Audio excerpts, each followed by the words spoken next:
Una pregunta, duda. Ya no tengo problema en eso, porque no puedo ver las manitos. El chat lo puedo ver porque me llega acá al teléfono, pero las manitos no las puedo ver, así que voy a tener abierto acá en mi teléfono por si sube alguna pregunta acá en el chat. Bien, la semana pasada, el lunes más bien, alcanzamos a revisar algo de diagnóstico. Vimos la definición, que en definitiva el diagnóstico es re importante porque finalmente es como el mapa que te guía respecto al proceso de intervención, ¿no es cierto? Es como tú explicas el motivo de consulta, qué explicación le das como a nivel teórico, técnico, ¿no es cierto? El motivo de consulta y del diagnóstico se desprende después el plan de intervención, ¿no es cierto? Los objetivos terapéuticos. Así que es súper importante poder hacer efectivamente un buen diagnóstico que sea lo más cercano a una hipótesis certera, ¿no es cierto?, de lo que le está pasando a la persona que tenemos al frente, que en este caso es un niño, niña o adolescente. Re importante lo que veíamos también en términos de la entrevista de evolución, que tal como conversábamos ese día, lamentablemente en muchos lugares no se está haciendo, porque la entrevista de evolución es re importante en términos de derechos. Pues la familia y el niño, especialmente, o niña, tiene derecho a saber los resultados del proceso al cual nosotros los sometimos, ¿no es cierto? Nosotros los sometimos a un proceso de evaluación donde nos entrevistamos con distintas personas, donde muchas veces le preguntamos al colegio, donde nos entrevistamos con otros profesionales, donde le aplicamos algunos test psicológicos. Por tanto, el niño tiene todo el derecho a saber cuáles son los resultados en relación a eso. Y eso se hace a través de una entrevista de evolución donde se le explica los resultados tanto al niño, niña, adolescente y también a la familia. Porque además la entrevista de evolución permite poder contrastar también si lo que nosotros logramos ver también le es consistente o qué opinión tiene la familia y el niño en relación a eso. Y además, co-construir los objetivos terapéuticos, o sea, ahí definir entonces, en base a esto, me parece prudente, ¿no es cierto?, que podamos trabajar en esto, y ahí se construye, se dialoga también con la familia, se construye un plan de intervención. Yo les comentaba también en su momento, ese plan de intervención en algunos centros también se vuelve como a firmar, ya se vuelve a hacer una firma, como un compromiso en relación al plan de intervención y se deja explicitado, ¿no es cierto?, en un papelito. Ya recuerden que todo esto además queda en una pauta, no es que yo establezca un diagnóstico así como, como en mi cabeza, ¿no es cierto? No. Lo que se exige en la mayoría de los lugares es un informe de diagnóstico donde tú das cuenta de los resultados de la evaluación y después un plan de intervención, que ese plan de intervención también tiene que estar en papel. Puede estar así como, no, es que lo tengo en mi cabeza el plan de intervención, no tiene que estar en un papel, casi todos los lugares tienen pautas, fichas para elaborar un plan de intervención y eso queda, ¿no es cierto?, en la carpeta del niño, ya queda en la carpeta donde se va. Recuerden que en la carpeta del niño o niña adolescente es donde uno va dejando todos los antecedentes en relación al caso, o sea, todo lo que yo construyo, las pruebas, los reportes de las sesiones, las coordinaciones que yo haga, ¿no es cierto? Si yo voy a un colegio y me entrevisto con alguien, tengo que establecer una pauta para eso, ¿no es cierto? Donde yo evidencie después los resultados de la entrevista que tuve, por ejemplo, con el profesor, con el equipo psicosocial del colegio, eso tiene que quedar evidencia de eso, no puede quedar como. Porque finalmente si no hay evidencia no se hizo. Así funciona hoy día todo, chiquillo. Eso hay que tenerlo muy claro. Entonces después usted puede decir, alguien le puede revisar la carpeta y decir, mire, de acuerdo a la revisión de la carpeta, usted no hizo coordinación escolar. No, sí hice, profesor. Y en el caso que estuviéramos en el CAPI, ¿no es cierto? Que los chicos igual te siguen diciendo profesor. No se hice coordinación escolar. Yo revisé la carpeta y no hay nada de coordinación escolar. Ah, profe, es que fui, pero la verdad que no hice nada porque pensé que no era necesario. Bueno, si no está acá, usted no la hizo. ¿Ya? Es así, chiquillo, porque tiene que haber una evidencia de que efectivamente usted hizo esa coordinación escolar. Ya que por lo general incluso se les pide a los equipos que te la firmen. O sea, mira acá, yo acá está el reporte de la reunión que acabamos de tener, me la puedes firmar, ¿no es cierto? Y en algún lugar te la firman, incluso te la timbran. Y ese ya queda como verificador y eso yo lo dejo en la carpeta, entonces después si alguien te la revisa, bueno, ahí está, mira, ahí está el verificador de que efectivamente se hizo la coordinación escolar, ¿ya? Entonces es re importante, insisto, los verificadores.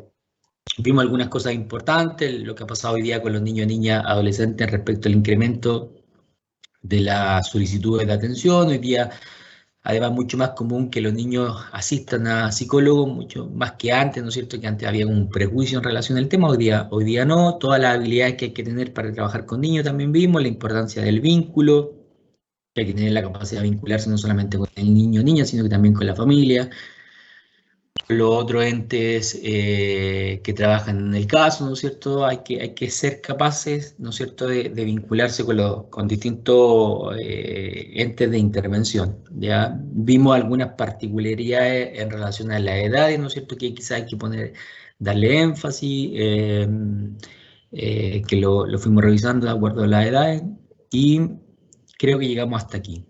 Sí, llegamos hasta hasta esta diapo, donde yo les comentaba que en el esquema del proceso, si bien esto es flexible, ¿no es cierto?, va a ir variando.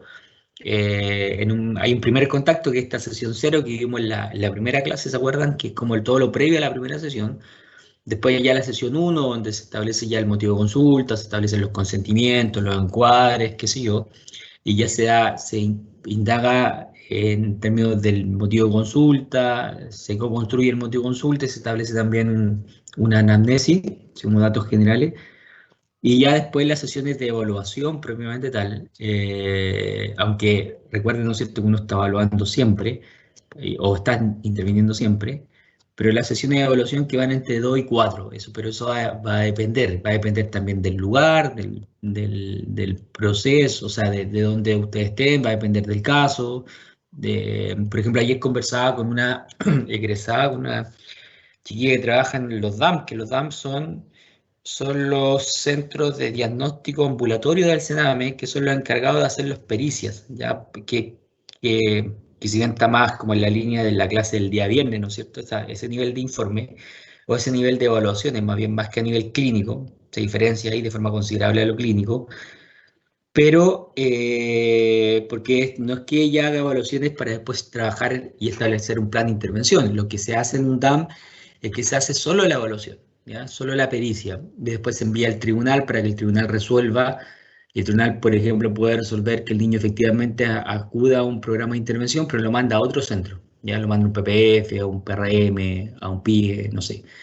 Entonces los DAM, yo le preguntaba a ella que cómo lo estaban haciendo a propósito de la cuarentena, y me dice que incluso en algunos lugares se está haciendo diagnóstico con una entrevista. Con una entrevista se tiene que hacer, y bueno, con toda la otra, no solamente la entrevista, ¿no es cierto? Es todo lo que vamos a ver hoy día, que coordinaciones, en el caso de Dan tienen más información asociada a la causa judicial, entrevista quizá una con el niño, pero también una con el papá, pero un proceso súper súper como corto en términos de metodología. O sea, en una entrevista la persona ya tiene que hacerse una impresión diagnóstica respecto a lo que le pasa al niño, y me señalaba, le pregunté también qué pasaba también con las pruebas psicológicas y qué pasaba, por ejemplo, con la fase uno. Y me comentaba que en la fase uno se hace obviamente a través de a través de forma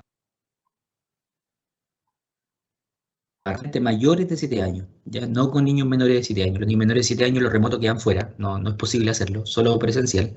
Y en los mayores de 7 años, solo si mantiene un nivel comunicativo que le permita mantener una entrevista de forma remota, sino tampoco se hace. Y no se aplican pruebas psicológicas, ¿ya? Por un tema lógico, ¿no es cierto?, que es lo complejo que es aplicar una prueba psicológica a distancia. Entonces se hace solo una entrevista con el niño, ¿ya? Y en base a eso se construye el diagnóstico. Entonces, ¿qué quiero decir con esto? Que va a depender desde dónde ustedes estén trabajando también, para ver el tiempo que cuentan para poder hacer un diagnóstico. En algunos va a ser un poco más extenso, en otros un poco más reducido, pero en promedio es más o menos esto, ¿ya? La sesión 5 se realiza la devolución del resultado, que lo hablábamos, y del 6 para adelante ya la intervención y el cierre, que se anticipa, de acuerdo a lo que también realizábamos la semana pasada, o sea, el lunes pasado. el cierre del proceso necesariamente se tiene que anticipar porque también por un tema de ética, ¿no es cierto? Yo no le puedo decir al niño de un momento a otro, ya hoy día es la última sesión, así que hoy día terminamos, ¿no es cierto? Sino que se tiene que anticipar por lo menos unas sesiones antes. Y cómo cómo uno, en definitiva, define si estamos ya acercándonos al cierre, está muy en relación a los objetivos terapéuticos. Por eso es tan importante el tema del plan de intervención, porque de repente los chiquillos te dicen, profe, pero es que no sé si darle de alta o no, no sé, no te... Bueno, la respuesta en relación a eso es revise los objetivos terapéuticos, váyase a su plan de intervención al que usted diseñó posterior al diagnóstico y revise el plan de intervención, revise los objetivos terapéuticos. Si usted revisa los objetivos terapéuticos y cree que los objetivos terapéuticos están cumplidos, ¿no es cierto? Se cumplieron los objetivos terapéuticos en base también a los indicadores de logro que usted estableció en el plan de intervención, entonces tiene todas las condiciones para ya poder generar una alta terapéutica, ¿ya? Entonces, por eso que también es tan importante el tema, lo vamos a ver en la clase del plan de intervención, pero es re importante el cómo yo establezco los objetivos terapéuticos. Yo, por ejemplo, no puedo establecer un plan de intervención con, no sé, 15 objetivos terapéuticos, porque sería impensado, ¿no es cierto? Establecer 15 objetivos terapéuticos, tendría que tener al niño, no sé, en terapia unos 3 años para poder cumplir con los 15 objetivos terapéuticos que yo me planteé. Entonces, por lo Profe, general, ¿sí? disculpe. Eh, Pongamos el caso del hospital que un psicólogo ve a muchos niños en un día, muchísimo, y los ve cada un mes, entonces todos los días son niños diferentes, o en el servicio de salud pública. ¿De dónde miércoles sacan el tiempo para hacer todos los planes de intervención? O sea, esa es es la pregunta del millón, po. En definitiva, cómo hoy día se está trabajando y a nivel de atención primaria en salud, más bien yo le he comentado, la de clínica infanto-juvenil, yo creo que no se hace clínica, lo que se hace más bien es control de síntomas, se cita a los niños, se va viendo cómo va, se va verificando el cumplimiento de algunos tratamientos más bien farmacológicos, pero así como clínica infanto-juvenil no están las condiciones para poder hacerlo, ¿ya? Entonces más bien control de síntomas y seguimiento de casos. En donde quizás se pueda acercar más son los programas de Sename, pero también pasa lo mismo, porque los programas, también ahí los profesionales tienen, no sé, pues, 25 casos cada dupla, donde también uno dice, bueno, ¿cuánto hago todo esto, no es cierto? Y ahí se vuelve complejo también. Entonces, sí, pues la gran pregunta en términos de cómo cumplir con todos los planes de intervención cuando no hay mucho tiempo en relación a eso. Entonces ahí es donde está toda la crítica en relación a cómo se están haciendo los procesos de intervención en algunos programas donde claramente no, es, no, es- no alcanza el tiempo. ¿Ya? Entonces se tiende a operacionalizar algunas cosas. Vamos a ver también en las coordinaciones escolares, casi ninguna de las coordinaciones escolares hoy día se hacen como que tú asistas al colegio, sino que se establecen algunos reportes escritos, ya que tú, un poco para poder agilizar, porque te imaginas que tú tuvieras que ir a cada colegio de todos los niños que estás atendiendo, sería impensado, no te da el tiempo, no da el tiempo porque tú, por cada asistencia a un colegio, no sé, pues entre el traslado, entre la reunión, entre que esperar que te atiendan, eh, te puede demorar fácilmente una mañana entera, ¿no es cierto?, en todo ese proceso. Entonces, y así si lo multiplicáis por los 25 casos que tú tienes, no tendría ninguna posibilidad. Entonces se establecen más bien contactos telefónicos o algunos reportes escritos, que vamos a ver también algunos formatos en relación a eso. Y lo otro que hay que considerar es que la mayoría de las veces se trabaja en dupla, pues entonces ahí también se divide un poco el trabajo, ¿no es cierto? En dupla psicosocial, en donde también hay otra persona, un trabajador social que va apoyando también la intervención y va trabajando con los padres y se va haciendo un trabajo en conjunto. Ahí también hay toda una crítica respecto a cómo se está llevando a cabo esas intervenciones psicosociales, pues, ¿no es cierto? Porque la idea es que esa intervención psicosocial sea lo más coordinada posible y que sea una intervención integrada entre la dupla psicosocial. Lamentablemente en muchos casos más bien intervención como por separado, o sea, como ya tú veías a los papás, yo veía al niño, pero hay muy poca coordinación entre ellos, incluso, ¿no es cierto?, respecto incluso a los objetivos terapéuticos de lo que el trabajador social está trabajando con el papá versus lo que el psicólogo está trabajando con el niño, ¿no es cierto? O pasa de repente ya en el informe de diagnóstico, ya, mira, yo te mando la parte del niño y la agarran, ¿no es cierto?, y la pegan en el informe donde aparece evaluación del niño y yo agarro el ámbito familiar y lo pego y ni siquiera a veces, ¿no es cierto?, lo leen en conjunto o tratan de integrar la información, sino que más bien en copiar y pegar de cada parte y a veces uno lee informes psicosociales como que, no, como que están súper desconectados porque no está esa integración de la información o no hay un análisis en conjunto respecto a la situación que está ocurriendo al niño. En algunos casos, ¿no es cierto? En otros casos sí se hace muy bien y sí, estos informes son súper integrados y hay un análisis en conjunto de la información, pero pasa, el tema de tiempo siempre es un temazo, Leticia, porque no, eh, siempre hay muy poco tiempo, considerando además que hay un trabajo administrativo siempre importante. ¿Tienes? Profe, en el trabajo administrativo, no sé si alguien estaba con la mano levantada, lo interrumpí. ¿Alguien estaba hablando? No parece. Yo no veo las manos. Ya. No, lo que yo quería mencionar era que justamente sobre lo que usted estaba hablando, sí, más bien lo que uno tiene que hacer es como ubicarse en qué área está trabajando uno, si es un ámbito privado o un ámbito público, y asimismo ver como las condiciones para poder desarrollar bien el trabajo, porque como mencionaba la compañera, si es en algo donde se trabaja con muchos niños, son pocos los recursos, poco el tiempo, como usted mencionaba, a lo mejor hay que irse como a lo prioritario, versus si estás en unas condiciones donde, no sé, en un ámbito privado, donde tienes todo el tiempo, puedes hacer cosas más exhaustivas, no sé si eso está bien o no. Sí, o sea, es un aprendizaje también, chiquillo. Yo creo que eso ustedes también después se van acomodando, porque cuando uno sale, a propósito de lo que dice Ángela, yo me acuerdo de mi experiencia cuando yo trabajé en un DAM 5 años en este tema de pericia. Y partí trabajando en el DAM, yo salí ponte tuve mi examen de grado en enero del 2007, claro, enero del 2007.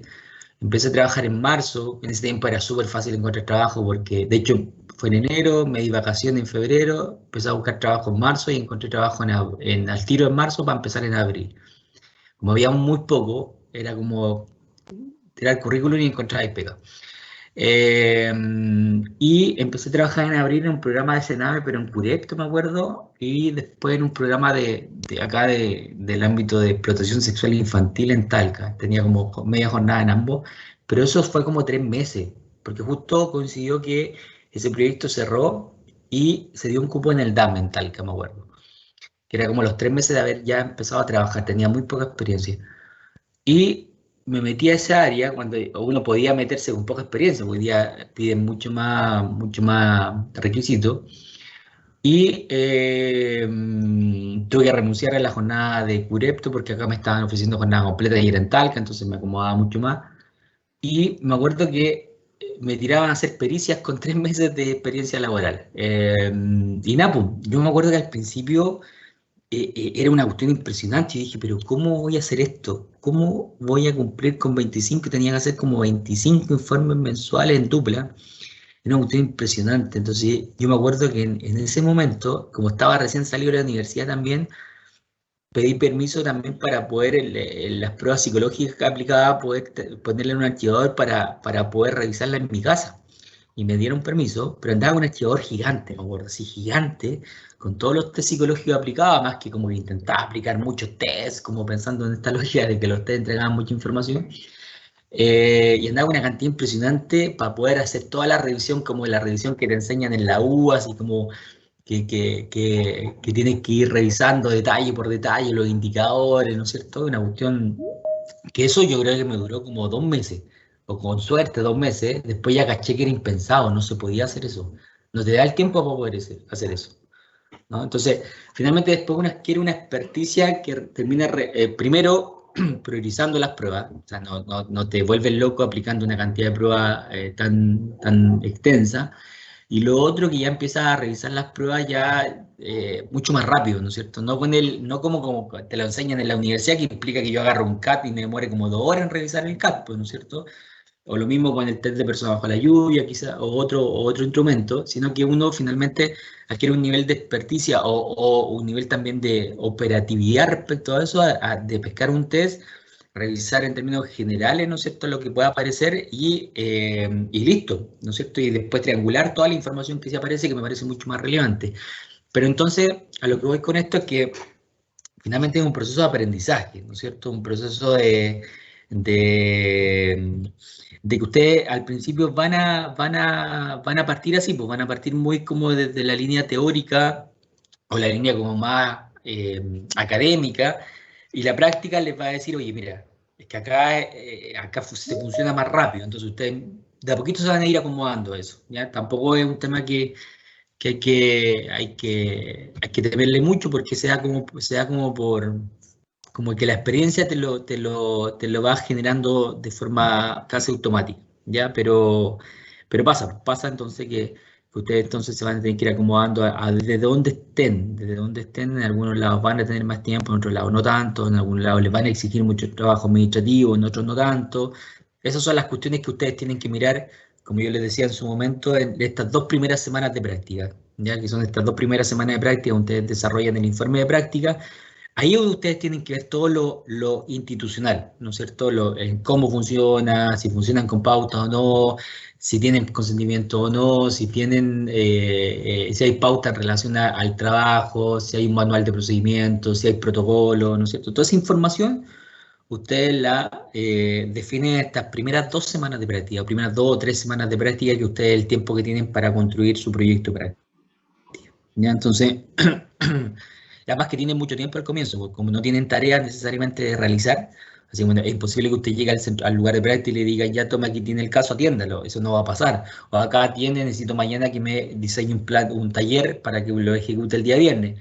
No va a pasar eso, ¿ya? Así que tranquilidad con eso, sino que ustedes van a tener estas semanas con harto tiempo disponible para observar, para levantar un diagnóstico respecto a la institución y desde ahí poder elaborar su proyecto de práctica, ¿ya? El diagnóstico, ¿qué es lo que es necesario saber, ¿no es cierto? Tengo que saber de desarrollo, ¿no es cierto? De lo que hablábamos hace un momento, o sea, o en las clases anteriores, qué es lo que significa un niño de 10 años, un niño de 12 años, de 6 años, de 4 años, de 17 años, en términos de desarrollo emocional, conductual, cognitivo, social, sexual, familiar, ¿no es cierto? Como papalia, ¿no es cierto? Como qué te va diciendo que debería tener, ¿no es cierto?, como tarea evolutiva un niño de determinada edad, pero considerando, ¿no es cierto?, que esto puede variar, ¿no es cierto? Yo tampoco ahí, recuerden que incluso, no sé, pues papalia está muy lejos de nuestra cultura, entonces tampoco yo puedo agarrarlo de forma textual, así como, el niño no cumple esta tarea, entonces está retrasado en su desarrollo. No, yo tengo que ser capaz de mirar el contexto, ¿no es cierto?, lo cultural, etcétera, pero finalmente esto es como una guía, ¿no es cierto?, como una guía de lo que debería tener un niño en relación a eso, en términos como normativos, ¿ya? Algunas cosas de psicopatología, yo un poco lo mismo que creo que le escuché decir a la Caro Dane, que en esta actividad que ustedes hicieron como centro de estudiantes, yo creo que los manuales diagnósticos te permiten también a ti un nivel, establecer estándares de comunicación con otros profesionales, ¿no es cierto? Obviamente también de nuevo va a depender del lugar donde tú estés trabajando. Si estás trabajando en un CEFAM, atención primaria, ahí necesariamente tienes que etiquetar, comillas, a un niño en algún diagnóstico porque funciona en base a eso. Distinto quizás a otro lugar. Pero mi mirada de la clínica infantil es anti-etiqueta diagnóstica. ¿Ya? Yo soy muy malo para etiquetar, no me gusta etiquetar, ¿no es cierto?, a los niños con algún trastorno. Prefiero hacer diagnóstico que es más atingente también a mi, o se acomoda también en mi forma de verlo a nivel teórico, que es el modelo sistémico, donde prefiero hacer diagnóstico más a nivel de dinámicas familiares, a nivel de estilos relacionales, qué sé yo, pero no necesariamente a través de trastornos, ¿ya? A veces es necesario, sí, porque es necesario a propósito en algunos casos, ¿no es cierto?, de la derivación de algún psiquiatra o algo, pero yo me tiendo a alejar, ¿no es cierto?, de la psicopatología. Tienes que manejar técnicas de evaluación, ¿ya? Tanto en términos de entrevista como en términos de algunas pruebas, ¿ya?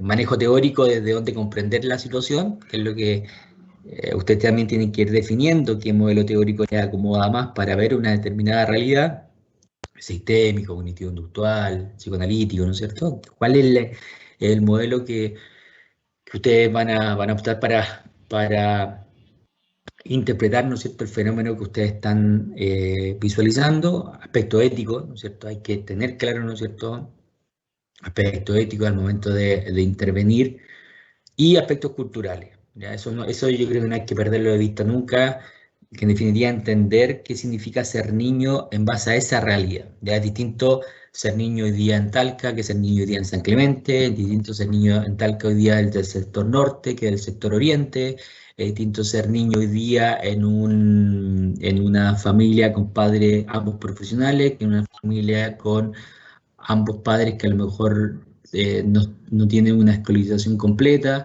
No estoy diciendo en términos de prejuicio, estoy diciendo que usted tiene que entender que son realidades distintas, culturalmente distintas, ¿no es cierto? Es distinto vivir en una casa de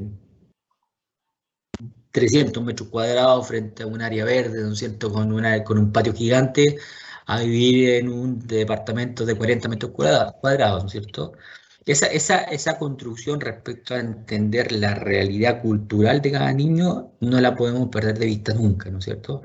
Entonces, por eso es tan importante esta mirada sistémica respecto a poder entender estos factores que finalmente van a influir en el diagnóstico que tú vas a realizar respecto a la situación del niño, niña, adolescente, ¿ya? Parecido al anterior, pero el aspecto a considerar entonces, ¿no es cierto? Etapa evolutiva en términos de características cognitivas, emocionales, conductuales, relacionales, sexuales, las tareas evolutivas propias de cada edad, el contexto familiar y social, que algo habíamos dicho. Lo importantísimo acá, considerar recursos. Esto es muy, muy importante, chiquillo, el tema de hacer diagnósticos desde los recursos también, que ustedes sean capaces de visualizar las cosas que sí funcionan dentro de la familia. La familia y los niños, las personas, ¿no es cierto? Es imposible que estén solo, tengan solo déficit, ¿no es cierto? No podría nunca pasar eso. Las familias tienen recursos, los niños tienen recursos, ¿ya? Entonces yo tengo, pero para poder identificar recursos tengo que tener la capacidad de ver esos recursos, ¿ya? Si yo tengo mi mirada o los lentes donde estoy mirando la realidad centrada solamente en el déficit, tengo la seguridad que efectivamente voy a ver solo déficit, ¿ya? Entonces yo tengo que tener la capacidad de mirar también recursos, ¿ya? Y ojalá no quedarme en los recursos únicamente como que, no sé, pues cuál es el recurso cuando uno lee después informe de diagnóstico, y creo que lo hemos comentado en otras oportunidades, pero uno revisa informe de diagnóstico donde aparece muy claro el tema de los recursos, o sea, perdón, del déficit, como las cosas que hay que potenciar, algunas dificultades a nivel familiar, qué sé yo, que es importante poder trabajar, pero uno se va al apartado de recursos y dice la familia asiste puntualmente, la familia tuvo una herencia importante, etcétera. O punto final, ¿no? Se quedan ahí. Entonces, pero ya está bien, ¿no es cierto? Está bien que esos elementos usted los considere como un recurso porque te da cuenta de la importancia que le está dando la familia al proceso, asistió a todas las sesiones, qué sé yo, pero es imposible que sea solo eso. Ya la familia tiene que tener más recursos, el niño tiene que tener más recursos y usted tiene que tener la capacidad de verlo. Entonces, ahí es importante siempre cuando uno está construyendo diagnóstico, también está haciendo esta entrevista de diagnóstico, entender y agudizar la mirada también a aspectos que tienen que ver con eso, con los recursos y las potencialidades que tienen la familia y los niños en este caso, ¿ya?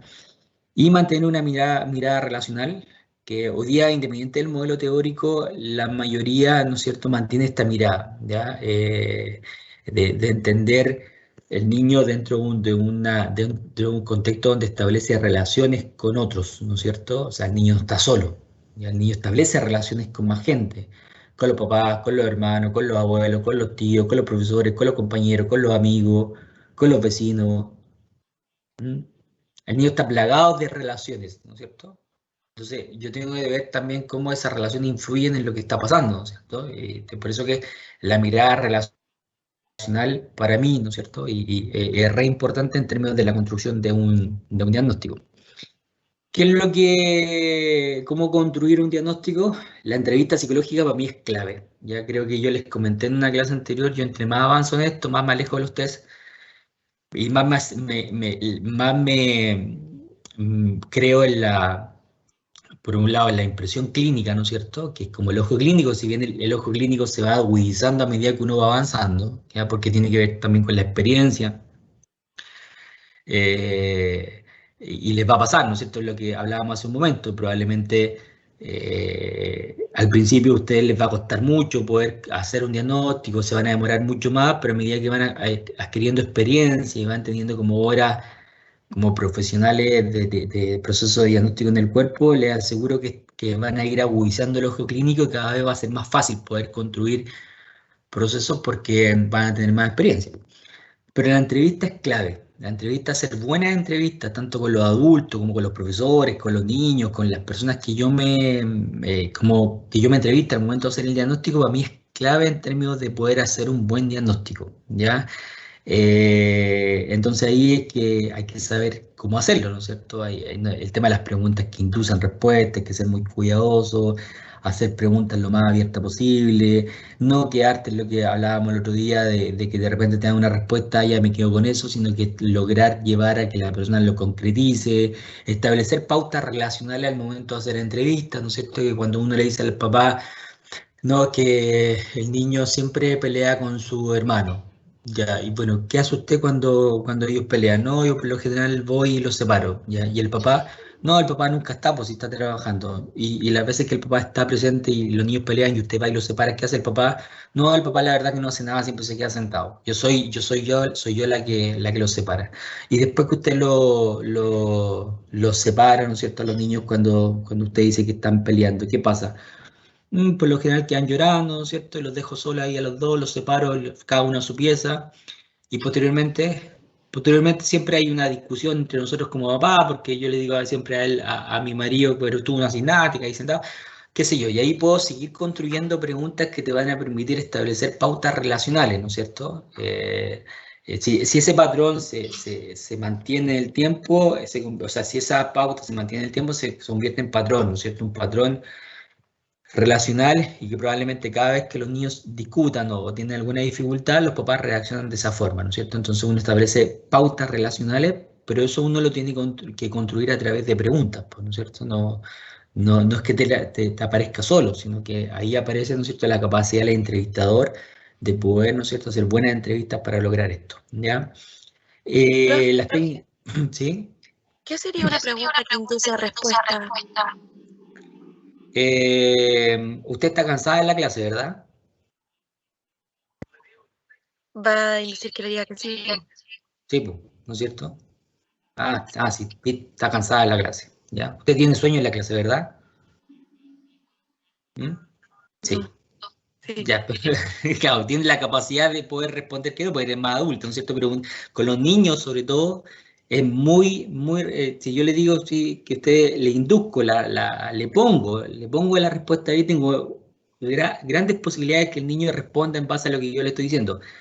Existe la posibilidad que me diga, no estoy cansado, me pasa esto, pero la mayoría de las veces los niños sí responden en base a la inducción. Por eso las preguntas inducidas es muy fácil poder hacerlas, porque uno está cargado, como en lo cotidiano, de preguntas inducivas. Que inducen respuestas. Entonces acá y por eso que finalmente el tema de las entrevistas, ya sea a nivel clínico, infantos, adultos, el tema del entrenamiento en términos de cómo hacer preguntas es re importante, pues ahí está la clave, pues, ¿ya? Y ahí está la especialidad finalmente de nosotros como terapeutas, como psicólogos. O sea, por eso que nosotros somos buenos entrevistadores, Ya no es una entrevista que está haciendo cualquier persona, es una entrevista que está haciendo alguien que está preparado para hacer entrevistas. ¿Ya?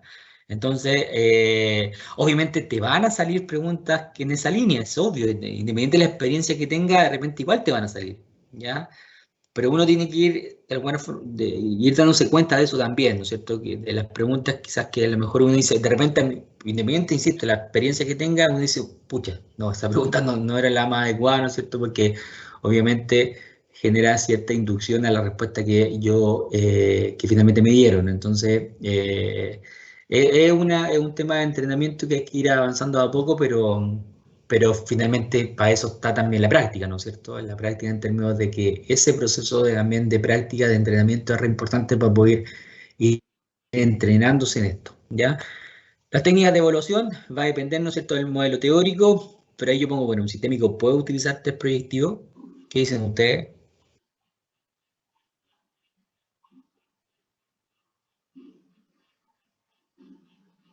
Sí. Se quedó sin audio. No, hice una Puede, pregunta. Sí, si ¿se me escucha o no? Me quedé sin audio. Sí, profe, te escucha. Ah, si un sistémico puede puede aplicar test proyectivo. Sí, porque es una herramienta. Mm. Es como si uno se va como al modelo teórico puro, a lo mejor la respuesta sería no, ¿no es cierto? Pero en la realidad no pasa eso, po. En la realidad, independientemente del modelo, si la mayoría ocupamos test predictivo que quizás tiene una mirada más psicodinámica, pero que uno igual lo aplica, ¿ya? La diferencia está en que yo después los resultados, la interpretación que le doy, probablemente ahí aparece más lo sistémico, ¿no es cierto? O lo cognitivo-conductual, qué sé yo, depende del modelo que ustedes trabajen. Pero sí aplicamos. Y recuerden lo que yo les he intentado decir en todas estas clases, que el test predictivo es solo una herramienta más de información, una más de las muchas que podemos tener, ¿ya? Entonces tampoco ahí hay que ser muy causa-efecto respecto a resultados de los test y de inmediato como que lo paso casi al informe diagnóstico de inmediato sin hacer un análisis previo global respecto a lo que le está pasando al niño, sería inadecuado, ¿no es cierto? Entonces yo tengo que agarrar los resultados de los test, ponerlo aquí, ¿no es cierto? En este apartado. Después tengo que agarrar todos los resultados de la entrevista, resultados de todas las coordinaciones, resultados de la revisión de los informes anteriores, etcétera, y recién ahí integrar toda esa información, ¿ya? Por tanto, muchas veces, como les comentaba, vas a desechar información, vas a ocupar información, ¿no es cierto? Ahí va a depender del análisis global que tú hagas, ¿ya? La impresión clínica, ya, por eso es que es tan importante también que uno tenga, y lo vamos a ver en el video que vamos a revisar, la capacidad de uno ir observando el lenguaje no verbal de los integrantes de la familia es re importante. O sea, el lenguaje no verbal en esa sesión que vamos a revisar te da mucha información, ¿ya? Entonces, pero yo tengo que ser capaz de verlo, po. Si yo no tengo una capacidad, ¿no es cierto?, de ver a la familia en su globalidad, que son 4 personas las que van a estar en el video, los 2 hermanos más los 2 papás. Entonces yo tengo que tener la capacidad de que, por ejemplo, hable el papá y qué es lo que pasa en el resto de la familia, ¿no es cierto? A nivel no verbal, y da mucha información, yo ya lo veía, y cada vez como que aparece más información a propósito de ver el video. Es muy evidente eso, entonces yo tengo que tener la capacidad, ¿no es cierto?, no solamente estar pendiente del lenguaje verbal, sino que también del lenguaje no verbal, sobre todo cuando uno hace entrevistas familiares donde tiene más de un integrante, ¿no es cierto? Si tú tenías una sola persona que estás entrevistando, es mucho más fácil, porque la tiene tu atención puesta en la persona que está al frente. Pero si tenía 4 a 5 personas, ¿no es cierto?, al frente tuyo, en una entrevista familiar, eso se complejiza un poco más, yo tengo que tener la capacidad de poder hacerlo, ¿ya? Así que también es un entrenamiento. Y la triangulación de información, que para mí es clave el triangular información y obtener ojalá la mayor cantidad de informantes y levantar información de ahí. Entre más información tengo, mejor diagnóstico probablemente voy a realizar, ¿ya? Respecto a la entrevista, es por lo general semi-estructurado. Lo que ustedes tienen que hacer es tener como una especie de guía respecto a cierta información que les gustaría obtener. Y por eso es que aquí, que es importante a propósito de lo que hablábamos el otro día, como bueno, varias cosas importantes acá, pero ¿qué es importante que te permite como guiar una entrevista? Que sean preguntas abiertas. Ya, bien, ¿no es cierto? Que sean preguntas abiertas, pero respecto como a Si qué el preguntas... lugar, a lo mejor puede que tenga el lugar al que voy a ir, tiene alguna pauta para hacer la entrevista, o si no hago una yo, y que sea como súper, como de variados temas. ¿Ya? Sí, ¿no es cierto? Que ahí hay algunos temas, ¿no es cierto?, que son como propios a poder indagar, pero el énfasis que tú le das a las entrevistas va a ir dependiendo de qué.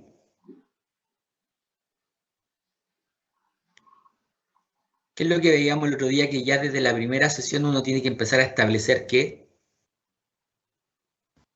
¿Del modelo teórico?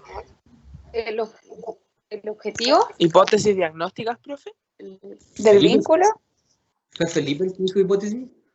Sí, las hipótesis diagnósticas. Se ganó una Posible. estrellita. Se ganó una estrellita, Felipe. Sí, pues, hipótesis. Pues. Recuerden que uno, desde la primera entrevista, tiene que empezar a establecer hipótesis de trabajo. O sea, en definitiva, la hipótesis es la explicación que yo le doy al motivo de consulta, ¿no es cierto? Que al principio van a haber varias hipótesis. Ya van a haber varias hipótesis en relación a cómo yo empiezo a poder explicar lo que le está pasando a la persona con el motivo de consulta. Entonces, las hipótesis de trabajo son las que también te van a guiar la entrevista, ¿no es cierto? Si yo tengo, le veíamos el otro día, frente a la pregunta de los 3 deseos, el niño responde, ¿no es cierto?, que el tercer deseo le gustaría que su hermano no peleara tanto con él. Yo ahí veíamos que a lo mejor puedo establecer una hipótesis respecto a posibles celos fraternos. Entonces, esa hipótesis me permite, ¿no es cierto?, que la entrevista que yo haga, tanto con el papá como con el niño, yo le dé énfasis a esa hipótesis, ¿no es cierto? Entonces, probablemente cuando llega la parte de que me diga, ¿no es cierto?, pero a la mamá, ¿no es cierto?, cuéntame un poquito cómo es la relación entre hermanos, probablemente ahí le voy a poner un poquito más de énfasis, ¿no es cierto? ¿No es cierto? No me voy a quedar, no, eso sí, se llevan bien. Ah, ok, ya, pasamos a la otra. No, pues probablemente voy a indagar un poco más, ¿no es cierto?, en eso. ¿Ya? Profe, ¿Sí? cuando usted habla de la hipótesis diagnóstica, cuando uno la está construyendo para que se dé una mejor entrevista, uno se empieza a configurar esa hipótesis, claro, en la primera entrevista, pero es porque uno está recopilando como la información de base, ¿cierto? O sea, mientras uno va recopilando y bailando también lo que podría eventualmente estar ocurriendo. ¿Así lo entiendo? ¿Así lo quiere dar a entender o no? Absolutamente, por eso que al comienzo quizás vas a tener varias hipótesis, po. Ok, ya. Sí, al principio vas a tener varias hipótesis que te van a ir guiando la entrevista y a medida que tú avances en la información que te va llegando, puede pasar dos cosas, que te aparezcan nuevas hipótesis, ¿no es cierto? O que empieces a desechar hipótesis, ¿no es cierto? Que por ejemplo en el caso del niño que te dijo que peleaba, que le gustaría que quizás no peleara tanto con su hermano, tú después quizás en la entrevista que tienes con la mamá y después incluso cuando indaga un poquito más eso con el niño, puede llegar a la conclusión que finalmente no era tema, son las típicas nomás dificultades que tienen el hermano, ¿no es cierto? Que los hermanos por lo general tienen algún tipo de dificultades relacionales, qué sé yo, se quitan los juguetes, entonces llegas como a esa conclusión, que no es tema, no es para construir una hipótesis de ahí, sino que más bien es una relación esperable entre hermanos, por tanto desecha la hipótesis de celos fraternos, ¿ya? Entonces, y te pueden aparecer otras, ¿no es cierto? Entonces, esa es la gracia del proceso de diagnóstico. Usted vas construyendo información en base a lo que te va apareciendo, en base siempre teniendo presente el motivo de consulta y avanzando en una guía de preguntas, ¿ya? Entonces, ¿qué es lo que uno pregunta siempre, ¿no es cierto? Las características del problema por el cual consulta, que esto ya lo empezaste a preguntar en la primera sesión. Antecedente histórico y evolutivo en relación al motivo de consulta, construir la historia que hay detrás del motivo de consulta, antecedentes familiares, cuáles son las pautas relacionales, empezar a construir cómo se configura este sistema familiar en términos de los roles de los papás, ¿no es cierto?, su sistema parental versus su sistema conyugal, ¿no es cierto?, quién establece las normas, quién establece las reglas, ¿no es cierto?, cómo se desarrolla el sistema normativo dentro de ese lugar, el tema de la jerarquía, quién quién manifiesta como el poder. Hay unas cuestiones importantes que vamos a ver en el video que tienen que ver un poco con esto, ¿no es cierto? De cómo se va construyendo, ¿no es cierto?, el sistema familiar, si hay alguna especie de alianza que yo vea entre los integrantes de la familia, no sé, hay información que va apareciendo que es importante entonces poder construir. Cuáles son las rutinas, los gustos, las actividades que realiza la familia, si hay efectivamente la presencia quizás de si hay algunos rituales importantes, ¿no es cierto? Es muy distinto que si tú le preguntas ya, bueno, cuéntame un poquito cómo es la rutina de ustedes de forma diaria, qué es lo que hacen. Miren, la verdad que nosotros los dos trabajamos y no, los niños van al colegio, todo esto previo a la pandemia, ¿no es cierto? Entonces los niños van al colegio, los dos, entonces va el furgón escolar y después los lleva y los van a dejar donde mi mamá y nosotros pasamos a buscarlo como a las 8 a donde mi papá, tomamos once ahí, nos vamos para la casa y nos acostamos, ¿ya? Entonces, ese tipo y después tú construyes esa rutina y en el niño te empiezan a aparecer como indicadores como de carencia afectiva, ¿no es cierto? De necesidades del niño de que los papás estén más presentes, de que estén más presentes en su desarrollo, de que puedan visualizar mejor sus necesidades.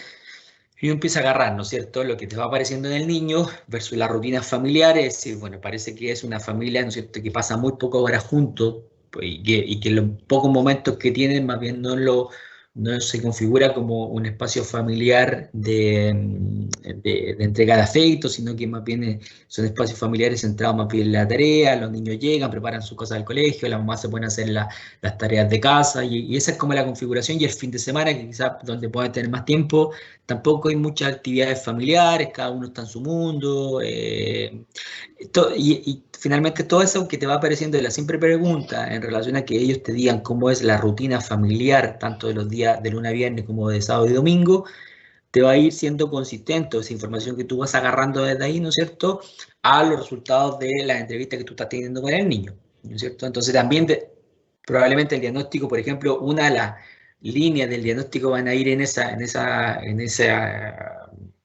características de que el niño tiene una carencia afectiva asociada, ¿no es cierto?, a los roles paternos, de que al parecer hay padres que no están visualizando de forma adecuada las necesidades de su hijo, lo que ha significado, ¿no es cierto?, que el niño empiece quizás a tener algunas dificultades conductuales en el colegio, producto, ¿no es cierto?, de esta sensación de estar solo en términos afectivos, y ahí empieza a construir la hipótesis, ¿no es cierto?, y por tanto se de inmediato el objetivo terapéutico. ¿Cuál sería un objetivo terapéutico lógico ahí?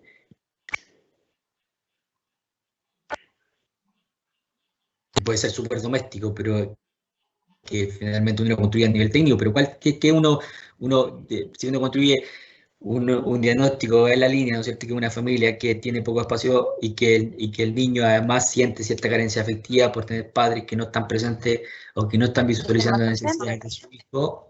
Que estén más presentes y que finalmente se configure mejor la forma de relacionarse. Claro. Absolutamente. Te queda como, y por eso que el diagnóstico uno tiene que hacerlo bien, muy bien, porque finalmente después se caen solo los objetivos, ¿no es cierto?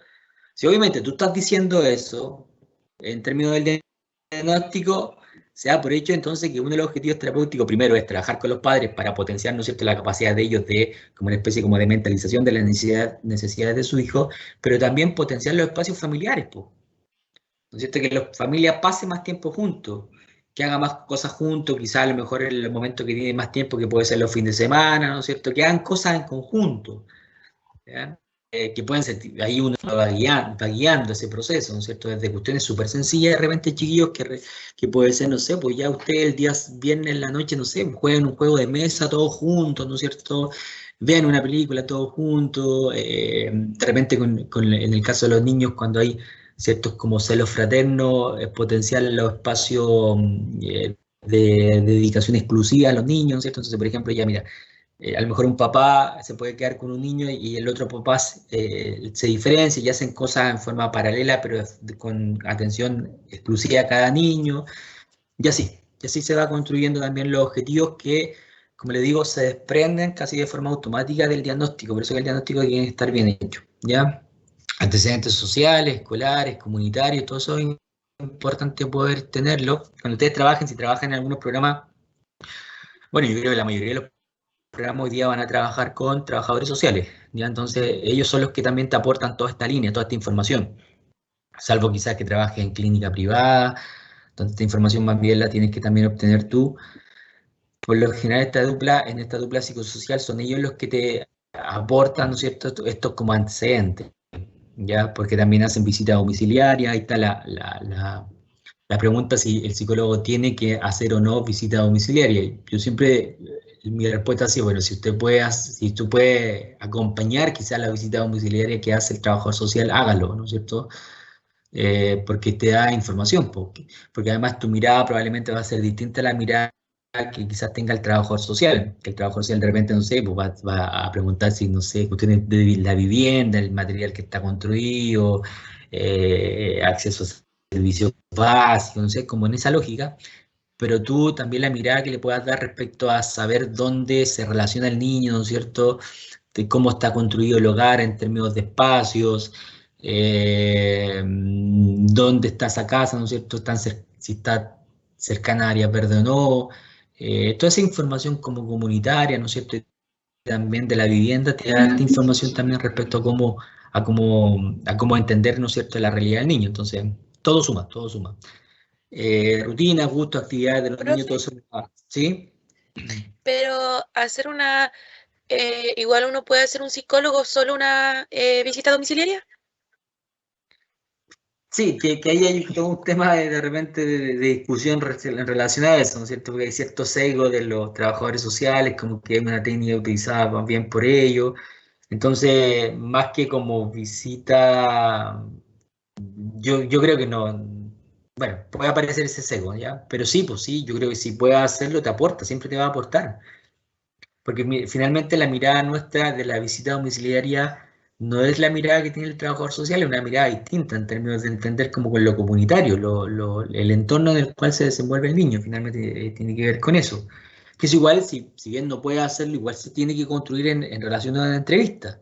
O sea, tú le tienes que preguntar al niño o a los papás, ¿no es cierto?, cuáles son los recursos comunitarios que hay, ¿no es cierto?, dónde viven, que te expliquen un poquito de eso, que te en cuenta un poquito de su vivienda, cómo está, cómo se configura, ¿no es cierto? Por ejemplo, los dormitorios.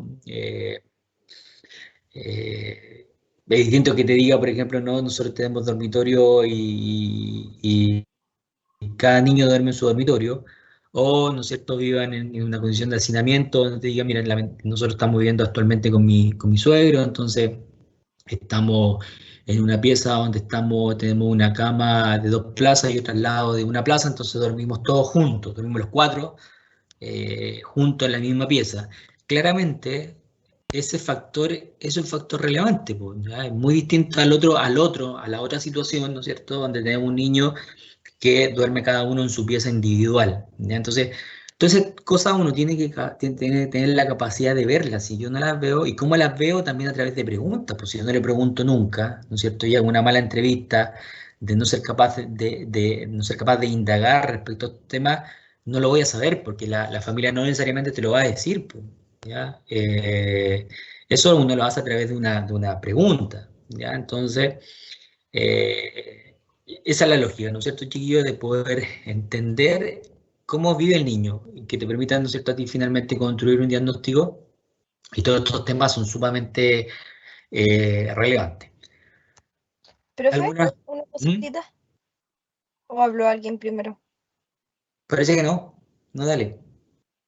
Respecto a lo que había hablado antes, respecto a la triangulación, tengo una duda, no sé si es pertinente, sobre hasta qué personas puedo llegar para triangular realmente, o si realmente llego como a lo más accesible, que es como los padres, o en el caso de que los hermanos sean muy pequeños, ¿puedo triangular con ellos? Sí, es una buena pregunta, porque yo creo que va a depender de la situación que tú tengas, del motivo de consulta. Yo creo que eso te da como la respuesta finalmente. En algunos casos, de repente, incluso sea prudente citar a los abuelos, por ejemplo, en otros no, ¿no es cierto? Yo creo que una cuestión básica de, por lo menos, ¿no es cierto?, así como mínimo, entrevistar a ambos padres, ¿ya? En lo posible, ¿ya? Mientras que ahí de repente se dificulta cuando los papás están separados, ¿ya? Entonces, de nuevo va a depender del contexto en el cual tú te encuentres. Si en el contexto privado, por ejemplo, y la mamá lleva al niño a la atención y tú le dices a la mamá, también un poco por un tema de respeto a la mamá, mire, yo creo prudente, ¿no es cierto?, poder entrevistarme con el papá para que la verdad, mire, es que yo no quiero que él sepa porque yo lo estoy trayendo. Yo igual ahí, si bien respeto la decisión, le digo, o sea, mire, está bien, ¿no es cierto? Pero yo creo, trato de motivar nuevamente que efectivamente la importancia de entrevistar al papá, para poder entender la situación de su hijo, es necesario que él también esté presente, también para poder responsabilizarlo, también él tiene derecho a poder aportar o dar su visión respecto a lo que le está pasando a su hijo, entonces yo creo prudente poder entrevistarlo. Si la mamá se sigue negando, de alguna forma también te está entregando información, ¿no es cierto? Y no, que yo creo que no, porque si no, no sé, yo creo que él está fuera de este proceso. Ahí puede llegar un momento que incluso tú digas, ya bueno, vamos a trabajar en esto, pero en un momento incluso tú puedes decirle, mire, si yo entiendo lo que le pasa a su hijo y aquí hay factores que tienen que ver justamente con el eje parental, o sea, efectivamente la relación que usted tiene hoy día actualmente con su pareja está influyendo directamente por lo que yo obtengo de la información que usted me da y la información que yo he obtenido en su hijo, en ese eje, ¿no es cierto? Ese es el eje que yo veo que hay muchas dificultades. Por tanto, para poder trabajar, yo necesariamente tengo que incorporar al papá. No, es que no quiero que usted lo incorpore. En ese momento va a tener que decirle, bueno, lamentablemente entonces yo no la puedo ayudar, pues, ¿ya? No la puedo ayudar porque el diagnóstico que he logrado recabar hasta ahora está directamente relacionado con eso, ¿ya? Entonces, pasa poco eso en realidad, no pasa mucho que haya cierta negación, pero hay que motivar eso, hay que motivar el tema de la incorporación de los papás. Ahora, cuando tú estás en un nivel más público, ahí es que incluso es más fácil, porque como que si la mamá se niega, uno tiene más facilidad de decirle, pero mira acá, su hijo fue derivado al tribunal, se pidió, ¿no es cierto?, hacer una intervención familiar, por tanto el papá tiene derecho y lo vamos a llamar, ¿ya? Lo vamos a llamar para que él también participe del proceso, qué sé yo, ¿ya? Entonces, como mínimo, ambos padres, y ya si tú incluyes a los hermanos, de repente a los abuelos o alguna otra figura relevante de la familia, eso ya depende, yo creo, del motivo de consulta y de cómo tú empiezas a construir la hipótesis diagnóstica. Por eso que recuerden, de nuevo, hipótesis que te va construyendo la guía de a quién entrevistar. Y respecto a coordinaciones, mínimo el colegio, ¿ya? Una cuestión mínima, que tú te coordines con el colegio, ¿ya? Entonces, ahora, obviamente te pueden aparecer otro ente de información, por ejemplo, que el niño esté asistiendo al psiquiatra o esté asistiendo a otro profesional, ahí lo ideal también es coordinarte con ellos. Ahora, por ejemplo, la accesibilidad que tú tienes con los psiquiatras es mínima, porque los psiquiatras es muy difícil pillarlos, es muy difícil que tú le digas a un psiquiatra, me puede dar una hora de entrevista para poder saber no, eso no pasa en la realidad, ¿no es cierto? No. Entonces, por lo general ahí lo que uno hace es más bien decirle a la mamá, mire, ¿usted cuándo tiene algún informe o algo que el psiquiatra le ha entregado? No tengo nada, ya. Entonces, ¿cuándo tiene control? La próxima semana tiene control con el psiquiatra, ya. Necesito que usted le diga, ¿no es cierto?, que está iniciando un proceso de atención psicológica y a ver si le puede entregar algo escrito respecto al diagnóstico quizás que él tiene respecto a lo que le está pasando, o le puede dar mi mail si quiero, mi teléfono para ver si me puede llamar, o no sé, dígale, cuéntale que yo necesito saber información del proceso para ver cómo poder hacerlo. Entonces, a veces pasa, ¿no es cierto?, que después la mamá te trae a la siguiente sesión un informe, por lo general bien breve, ¿no es cierto? No esperemos que el psiquiatra te elabore un informe así como acabado de la situación, sino que una hojita que ojalá sea legible. O a veces cuando son más, pues, ¿no es cierto?, que el psiquiatra diga, ya, mire, le mando el mail y dice que le mando un mail para saber, para que usted le pregunte alguna cosa, ¿ya? Pero hay que motivar, hay que tratar, ¿no es cierto?, de obtener información respecto a las otras fuentes de intervención o la otra área de intervención que también se estén trabajando con otros profesionales, ¿ya? Disculpe, sin querer alargar tanto la pregunta, parejas de los adolescentes o de los niños, en caso de que igual uno diga ya, igual es relevante esta figura. Sí, y yo lo he hecho. Sí, se ha dado en algunos casos, en algunos casos, ¿no es cierto?, la citación a algunos pololos o pololas, sí. Sí, pero no depende de la situación que estés enfrentando, o sea, que se esté construyendo, ¿ya? Todo esto, por ejemplo, en ese caso, obviamente todo tiene que estar autorizado por el adolescente, ¿ya? ¿Se imagina usted que de repente están haciendo una entrevista con un adolescente y el adolescente quizás aparecen temas de la relación con su polola, qué sé yo, y tú no le dices nada al adolescente y te consigue, no sé, el teléfono de la polola, no sé cómo, no sé, en realidad es tan como ilógica la estrategia, pero ya cita a la polola y no le dices nada al adolescente, eso sería completamente antiético, inadecuado, ¿no es cierto? No se podría, ¿no es cierto? Una cuestión que pasa mucho hoy día y que me pasó un par de veces, que ya no pasa tanto, creo yo, que de repente no solamente los estudiantes, sino que también los profesionales empiezan a buscar información de la gente a través de redes sociales. ¿Ya? Eso es antiético, ¿no es cierto? Así como, eh, no sé, no tienes quizás información tan clara de la primera sesión del papá, porque la mamá no te quiso dar mucha información, solo te dio el nombre, entonces sales de la sesión y lo empiezas a buscar en redes sociales para saber quién es. O no sé, alguna cosa así como, no sé qué razón se puede hacer eso, pero casi como obtener información del papá a través de redes sociales. Eso no se hace, chiquillo, ya no está.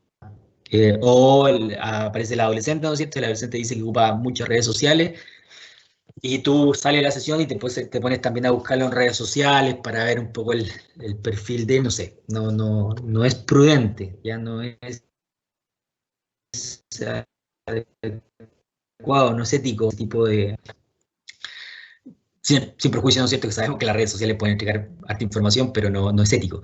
Eh, Algunas pruebas psicológicas que pueden haber mucho, hay una cantidad de pruebas importantes, que algunas probablemente no todos ni siquiera las van a conocer, ¿no es cierto? El otro día alguien me preguntaba por una prueba que, bueno, además era del ámbito educacional, eh, y yo primera vez que la había escuchado.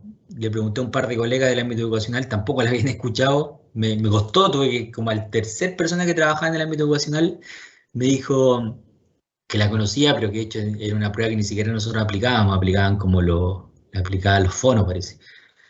Entonces les va a pasar eso, porque de repente hay pruebas que uno no necesariamente maneja, porque es imposible, a propósito de lo que hablábamos el otro día, de conocer todo, ¿no es cierto? Entonces pues, finalmente uno tiene como unos caballitos de batalla siempre en términos de las pruebas, ¿no es cierto? Las que más cree también que les son útiles, quizás las que más utiliza, las que finalmente uno se especializa un poco más y finalmente cuando uno las aplica tiene más posibilidades de poder revisarlo más rápido, etcétera, ¿ya? Entonces. Eso va a pasar. ¿Ya? En el caso mío, por ejemplo, yo obviamente no aplico test de inteligencia. No, en la parte clínica se aplica muy poco test de inteligencia, salvo cuando hay una solicitud, ¿ya? Porque no es muy, no sé si sea tan prudente, ¿no es cierto? ¿Sí? ¿Alguien dijo algo o no? ¿O se activó un audio? ¿No?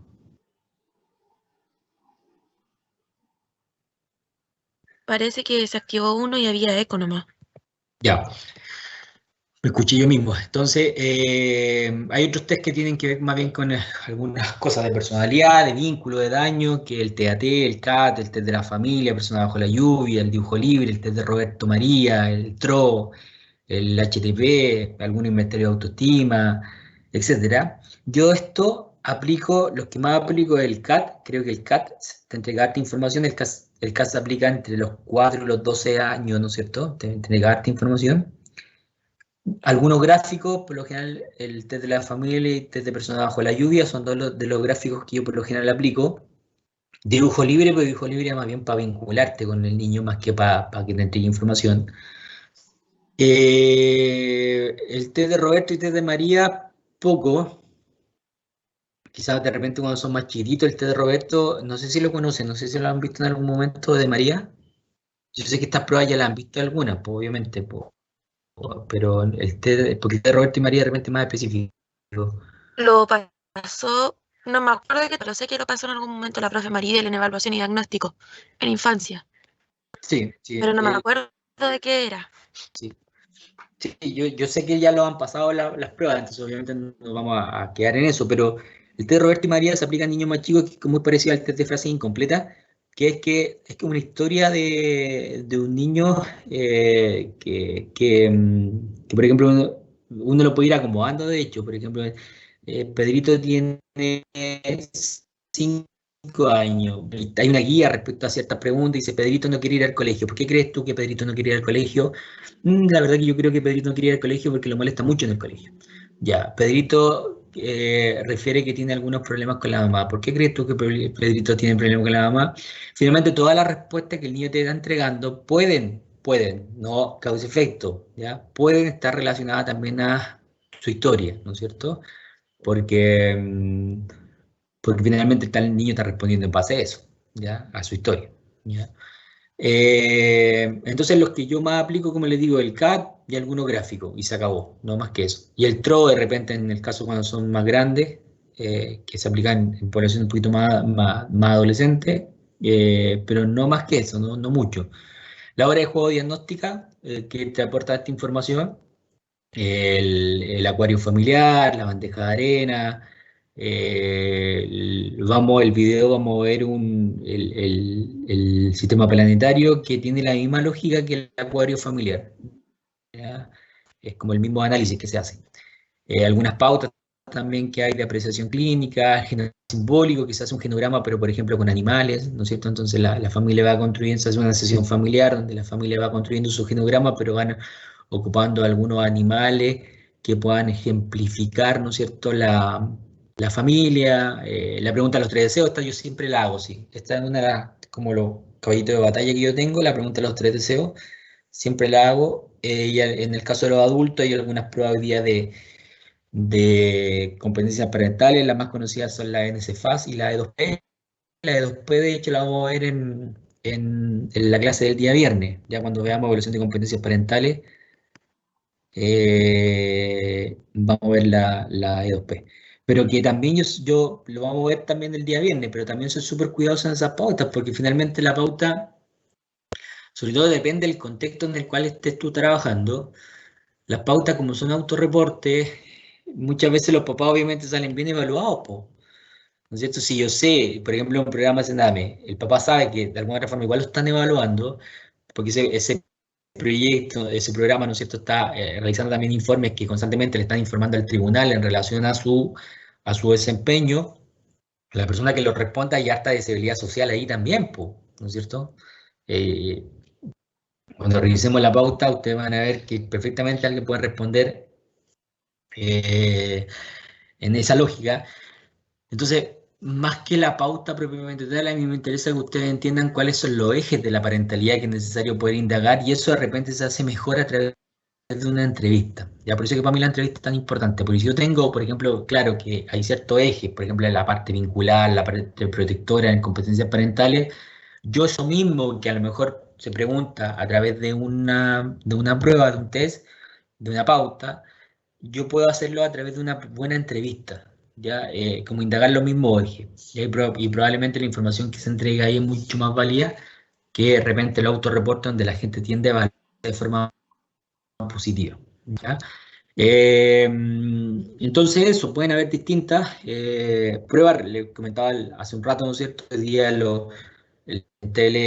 este tele como trabajo se está aplicando poco las pruebas psicológicas, por un tema lógico, porque hay que ser súper cuidadoso con el encuadre, con el setting asociado a la prueba, y se hace a través de entrevistas, y vuelvo a insistir, ¿no es cierto? Entonces que la entrevista te otorga mucha información importante, ¿ya? Vamos a llegar hasta ahí para hacer un recreo, son las 10:30, es increíble cómo se pasa el tiempo en estas clases. Dudas, preguntas de lo que llevamos hasta ahora. Nos queda la última patita de esta como entrevista, prueba psicológica, precisión clínica, los terceros, ya el tema de la coordinación. Vamos a ver una pauta de que tenemos en el CAPI, que es para las coordinaciones escolares, que te permite un poco, que finalmente lo que uno hace para evitarse, ¿no es cierto?, también el tema de tener que coordinarte con todos los casos y a lo mejor ir al colegio y llamar, ¿no es cierto? Y lo que puede ser, lo que puede demorarte en eso, nosotros tenemos una pauta que la mayoría de los programas además también lo tienen, que es una pauta que uno se la pasa al papá por lo general en la primera sesión y le dice, miren, necesito que lleve esta pauta, que la responda el profesor y que usted me la pueda traer, ojalá la segunda o tercera sesión que venga, me la trae, ¿ya? Y en el caso que quizá la pauta que te entreguen, de repente los profes te responden con muchos monosílabos o a lo mejor tú te quedas igual con duda o el motivo de consulta o la hipótesis que tú estás desarrollando está muy relacionada con el ámbito escolar, ahí de repente yo le digo a los chiquillos, bueno, entonces como la hipótesis está muy relacionada a eso y a lo mejor el informe no te dio tanta información, coordínate con el colegio y pide una entrevista. Y vas al colegio y te entrevistas con el profesor jefe, con con la dupla psicosocial, ¿no es cierto? Porque quiere relevancia. Pero eso no se hace en todos los casos. Pues de nuevo, las decisiones, a propósito de lo que hablábamos un rato, las decisiones respecto a qué ponerle énfasis, te lo va entregando en la hipótesis diagnóstica, ¿ya? Entonces, en algunos casos, a lo mejor el ámbito escolar no tenga ninguna relevancia, como que pase soplado, así, ¿no es cierto? Como que no te llegó el informe escolar, funciona todo bien, ¡pum!, fuera.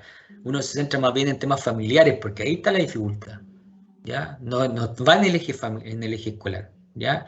Como por otra parte, de repente en el eje familiar no es tanto y el tema está puesto en el eje escolar, ahí es donde se están generando todas las dificultades, por tanto adquiere relevancia centrarse ahí.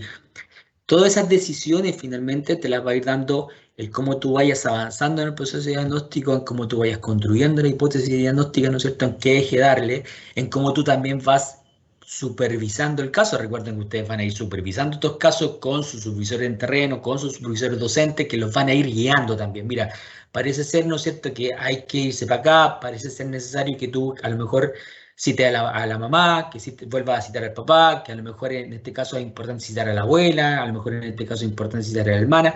Todas esas decisiones una las va, no hay una, no, de nuevo, como en todo esto que yo le he intentado decir, ¿no es cierto?, no hay una receta, no es que hay una pauta así como estandarizada, sino que esas decisiones una las va tomando de acuerdo a la situación de cada caso, ¿ya? Bien, ¿dudas, chiquillos, antes del recreo? Profe, respecto a la prueba psicológica, pongamos, ¿cuánto tiempo destina usted o pongamos un CAT, igual no es como tan corto pero tan largo para hacerlo? Hay test que pueden llevar más de una sesión, la sesión completa o solo algún test en una sesión, o cómo lo hace. Sí, por lo general uno, por ejemplo, este gráfico pasa harto, ¿no es cierto? Que los niños, puede que un niño, todo esto igual te entrega información, ¿no es cierto? Eso es importante. Recuerden que el cómo el niño desempeña un test o cómo el niño realiza un test te va dando información. Ahora, obviamente hay niños que de repente el test de persona bajo la lluvia se lo entrega y te vas dando cuenta que el avance es muy lento, ¿no es cierto?, del niño. Entonces, yo por lo general tiendo a dejarlo, ¿no es cierto? Pero cuando ya quizá siento que se está traspasando un poco los tiempos, un test gráfico, un personaje bajo la lluvia y los niños lo hacen, no sé, en promedio se pueden demorar 5 o 10 minutos, ¿cierto? Si ves que el niño a lo mejor se está demorando mucho, yo por lo general, ¿no es cierto?, les digo, mira, te quedan 5 minutos para terminar, ¿ya?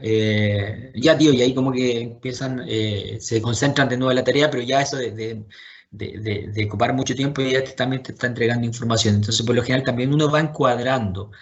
En el CAT va a depender del nivel de respuesta que te dé el niño, pues, ¿no es cierto? Porque ahí no se puede, no es mucho lo que tú puedes hacer. Hay niños que son bien monosílabos, ¿no? Veo un león, veo un perrito con otro perrito que le está pegando una palmada en el poto, ya. ¿No es cierto? Si bien hay, incluso en algunos uno tiene que ir diciendo ¿qué crees tú que entonces qué va a pasar después? ¿No es cierto? Indagar en un par de preguntas, versus otros que uno les presenta la lámina y te hace una historia larguísima, ¿no es cierto? Y finalmente te entrega más información, pero no va a depender de eso. No es que tú digas, no, la próxima necesito que me entregues una historia más corta. Uno no hace eso, ¿no es cierto? Deja nomás al niño que te dé la respuesta espontánea que le elicitan, ¿no es cierto?, cuando uno le presenta una lámina. Vamos a ver también, por ejemplo, en el acuario familiar, que la chiquilla, la terapeuta en un momento le dice, no me acuerdo cómo se lo dice, pero le da como un encuadre, le dice así como, ya va, les queda tiempo para terminar, no sé, como que les da la regla del tiempo que les queda ya para ir terminando. Entonces, ese tipo de cosas uno la va haciendo, ¿cierto? En algunos casos Profe, va, ¿sí? se me cayó el internet. No le escuché casi nada. Pero después del recreo me lo explican, no se preocupe. Perdón, Pero profe, pero se me cayó el internet, no sabía qué hacer. no, en términos resumidos, va a depender de la prueba, ¿no es cierto? Y por lo general uno sí le va haciendo un cierto encuadre, va señalando que a lo mejor falta tanto tiempo para terminar, ¿no es cierto? Y lo vamos a ver también en el video, que en el sistema calendario la chiquilla se lo dice a la familia en un momento del tiempo que le quedaba. Ya, estamos entonces, son las 10:35, hasta las 11, ¿les parece? A las 11 nos volvemos a conectar, ¿vale? Ya, profe. Gracias. Ya, nos vemos a las 11.